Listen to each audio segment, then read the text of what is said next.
Hey guys, welcome back to another episode of JavaLavaCraft, and in today's episode we're getting back to our redstone area with a very special project. Today we're going to be working on one farm. Well, it's a combination of two, or I guess three farms to produce one item, and that is going to be dried kelp blocks. I have changed my mind about utilizing an entire quadrant of this area for just melons and pumpkins. We're still going to be doing them over here. I think we're going to tuck them in this corner with the sugarcane. But I'm actually thinking we're going to have a combo farm right over here of bamboo and kelp. And then we're going to have a giant furnace system in the middle along this line right here for the kelp to get smelted down into dried kelp, and that's what we're going to be storing in our storage system so that we can craft it down into well, dried kelp blocks for fuel. So it's basically a giant auto smelter or super smelter that we're going to use just for getting items to use for fuel in our super smelter that we're going to build eventually. So it's don't worry, it's not redundant, I promise, and we definitely are going to need some fuel in the future. I mean, everyone needs fuel in Minecraft, and you don't always want to go get a bunch of coal from the ground, because that can take a very, very, very, very long time if you need massive projects smelted quickly. And I have a feeling that we are going to need to smelt quite a few items here in the future, especially when we switch up our build palette, which is going to happen very, very soon now that 1.16 is out and we have our shiny new netherite gear and our amazing new nether blocks. Yeah. Anyways, so that's the project. I'm sure you get it. I'm sure you understand. I didn't look up any tutorials for this. We're going to be kind of coming up with this on the fly. It's definitely not the first kelp slash bamboo farm I ever made. I've made them with flying machines and things like that. But today we are going to be doing a hopper-based system. So there's going to be lots and lots and lots of hoppers in this build today, and I'm excited because, well, we have enough iron to do it. So as you know from the last couple episodes, we have, I don't know, 10 double chests full of iron ingots, and that's a lot of iron. As you can see in my inventory, I already have a ridiculous amount of hoppers crafted up, and that barely put a dent in our iron supplies. So I don't think we're going to have much of an issue in that department. So I'm going to go to sleep, and in the morning we're going to get started on this awesome fuel smelter. Okay, so we are perched a little precariously over here because I think this is where we're going to actually put the output into the bulk storage system in this corner. We're going to want to start there, but we're actually going to leave a chest here for now instead of having a hopper go straight into it. And the reason being is if we accidentally start filtering a bunch of items through this farm that maybe like fall down while we're building it, that could be a bit of an issue with our item filters and things like that. So we're just going to avoid that by filtering it into a chest until we are done and pretty certain that we're going to only be getting the items we want funneling through this. Now there's always a chance that like a spider or like a skeleton or something will die just randomly. I mean, that's always an issue, but I think right here is good. So we're going to go right down this line with hoppers, and they're all going to be feeding into they're all going to be feeding into each other, and this row right here is going to be the main output source for all of the furnaces that will be smelting up the dried kelp. Now we're going to have to put kelp on one side and bamboo on the other, obviously. So I've kind of thought of an idea. I haven't made it yet, and it's not really based off of anyone else's design, so we'll see how it goes. It's probably not going to be the most efficient one out there, but I don't feel like doing flying machines in this area just because I want to be able to pop in and out and not worry about anything breaking. So hopefully the idea I have here is going to work. So we're going to go ahead and throw furnaces on this bottom row right here. There we go. And then we're going to feed in 2 sets of hoppers, one on top, and that's going to be where our kelp comes from, and then one out of the side right here on the front faces of the furnaces, and that's going to be where our bamboo goes in. And I have a bit of a clever idea on how we're going to do that. It's going to require like a lot of iron, like a lot of iron. So it's good that we have our iron farm finished up.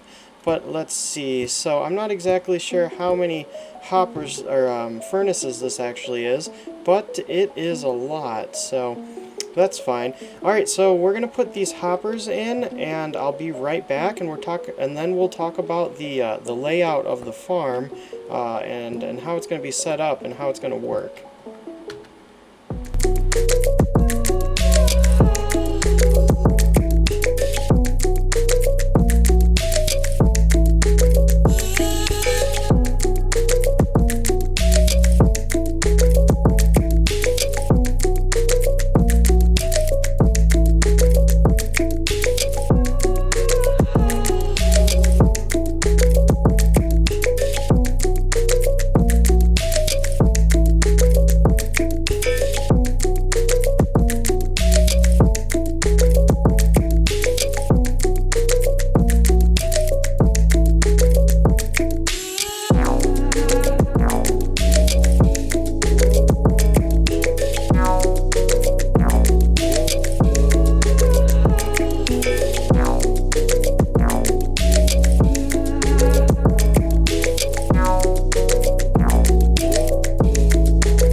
Okay, so we laid down all the hoppers, and now we have completed the first slice of the bamboo portion of this farm.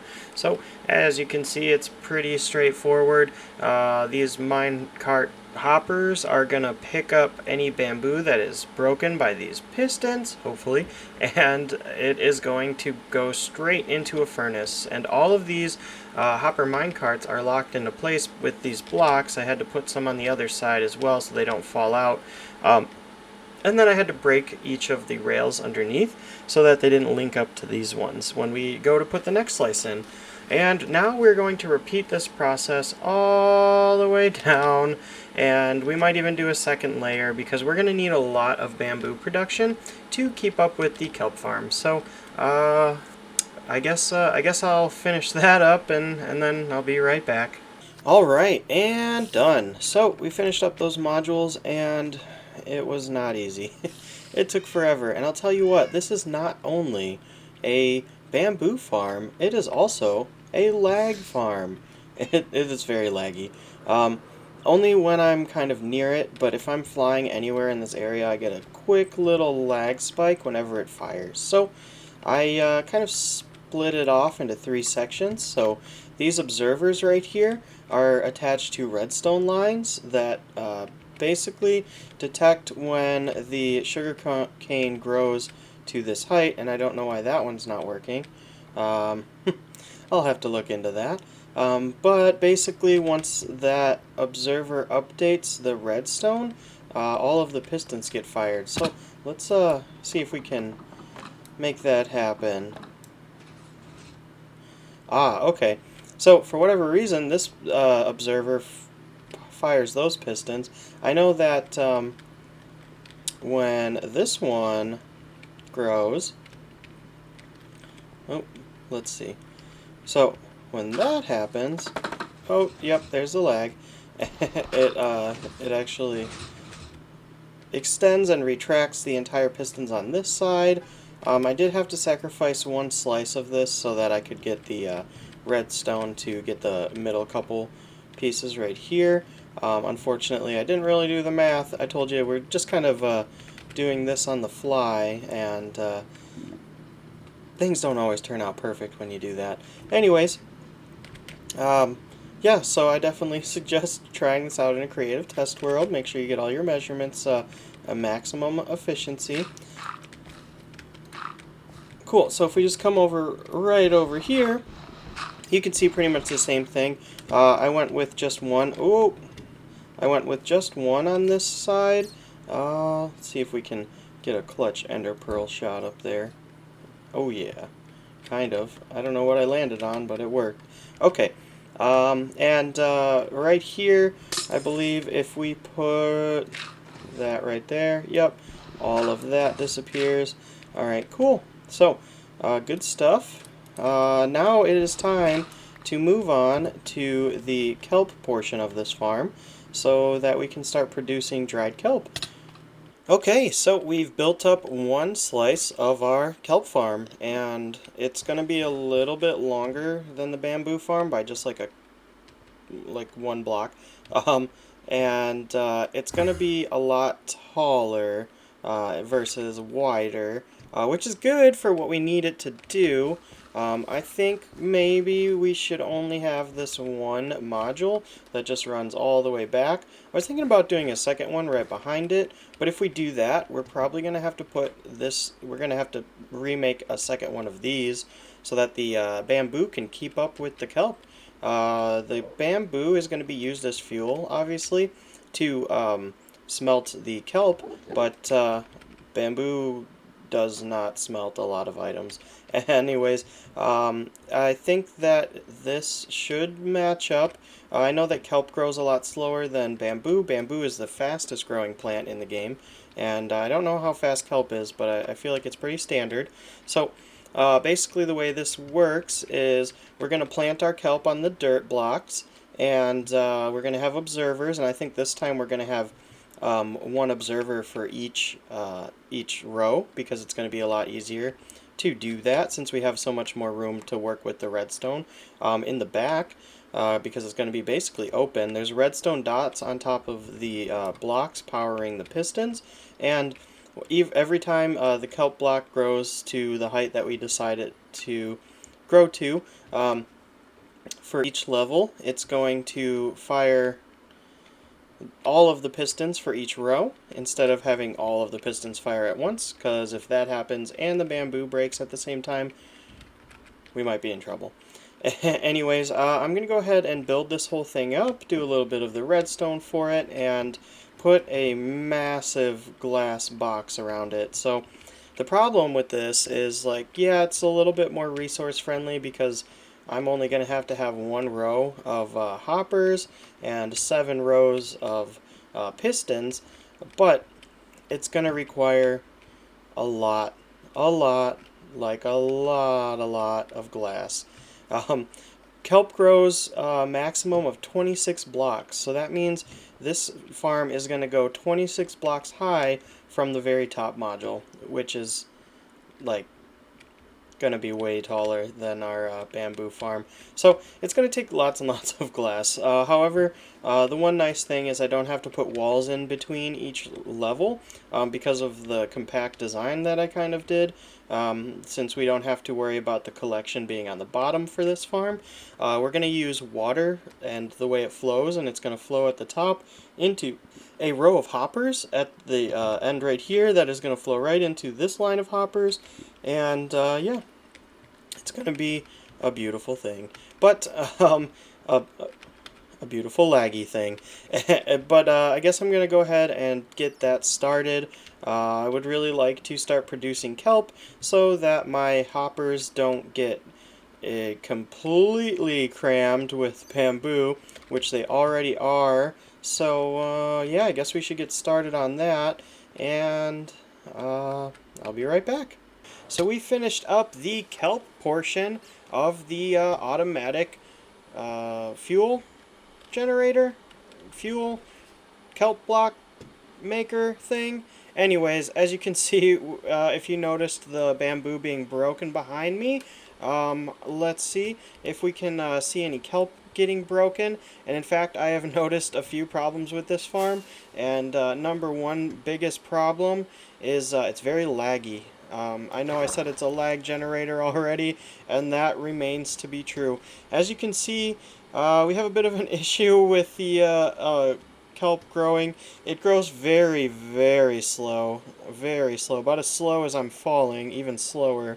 Whoa. Okay, so if you make the kelp grow up to this observer, it's going to view that as a block update, and let's make that happen real quick. And then all of the kelp in each line gets broken, depending on the observer that views the block update. So we're just going to grab some of that. I don't think that's going to be enough, so let's grab a little bit more. There we go. Okay. And we're going to grow up some kelp so that one of these observers update the line so we can make that happen. Obviously, it has to grow quite a bit before it grows. So let's see if that works. Yep, and if you noticed a little bit of a lag spike there, all of the kelp gets broken and then eventually flows up here. We did make all of these into water sources, so all this kelp is going to flow right up into these hoppers, and then there is a massive wall of hoppers, which is another reason why it's so laggy, that are going to collect it. Each one is going into one furnace, so that's pretty crazy. And in fact, I think that we might have an issue with some of these middle ones collecting way too much kelp and not enough bamboo.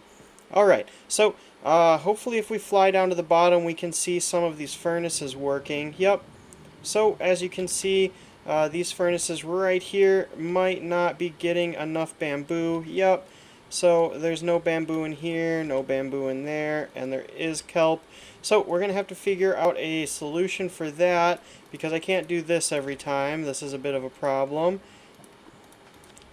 Cool, there we go.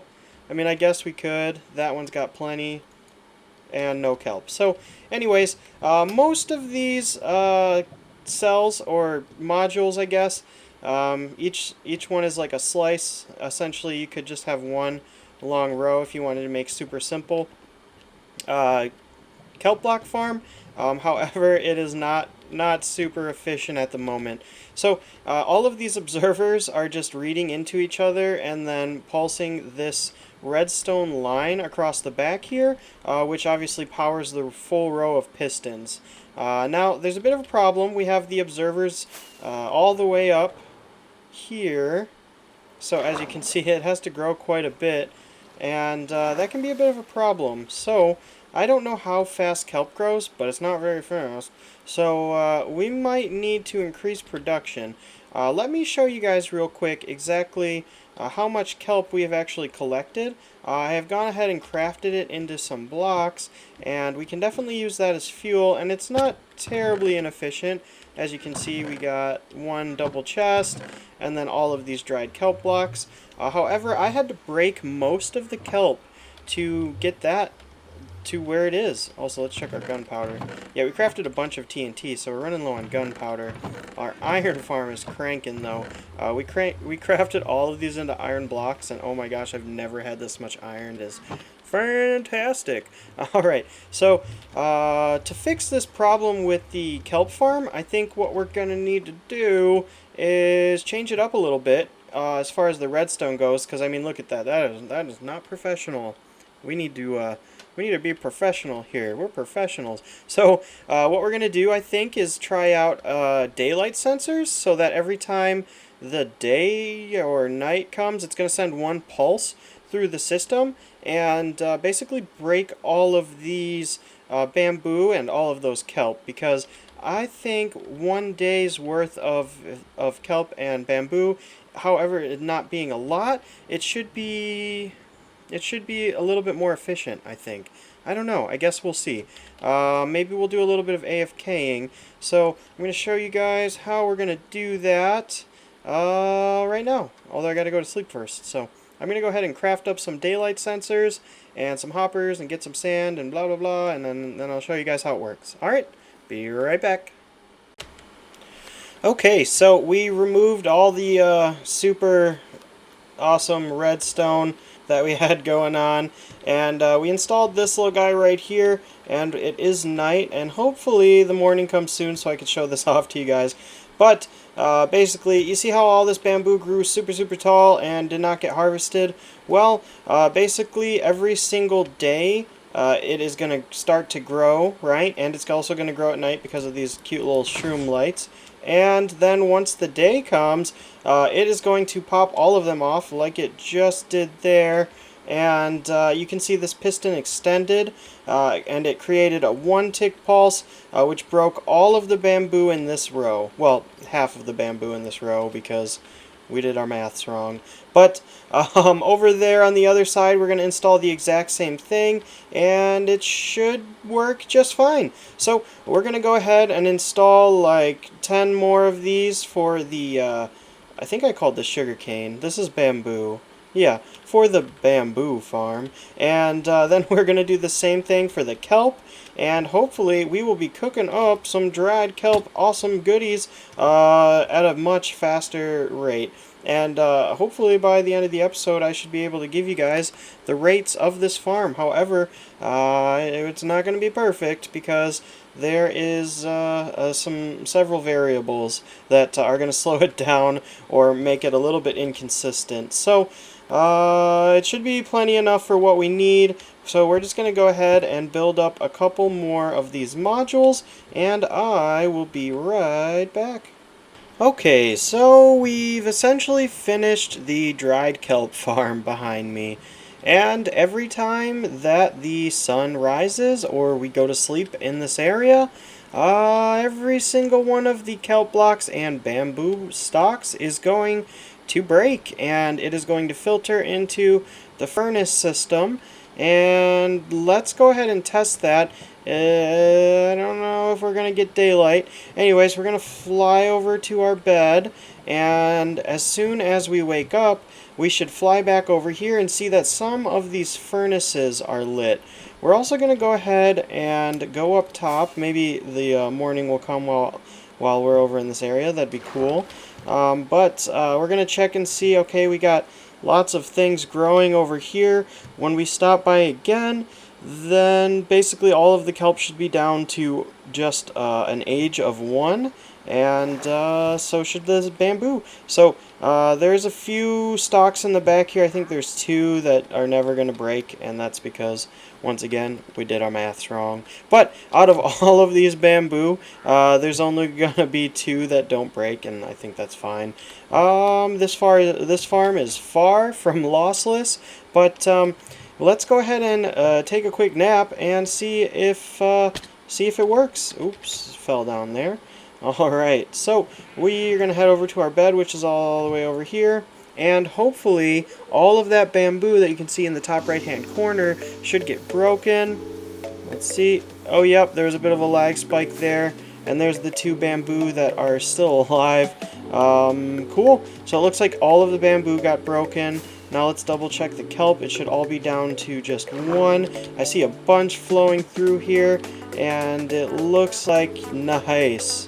Alright, so this farm definitely works. So when we go in AFK here, it looks like we should generate a little bit more kelp from now on, instead of having to wait like an entire AFK session for it to break once. So that's pretty cool. It's definitely a little bit of a lag spike. Whoa. Hey buddy. It seems like a not great place for you to spawn. Where are your llamas? Okay, well that's weird.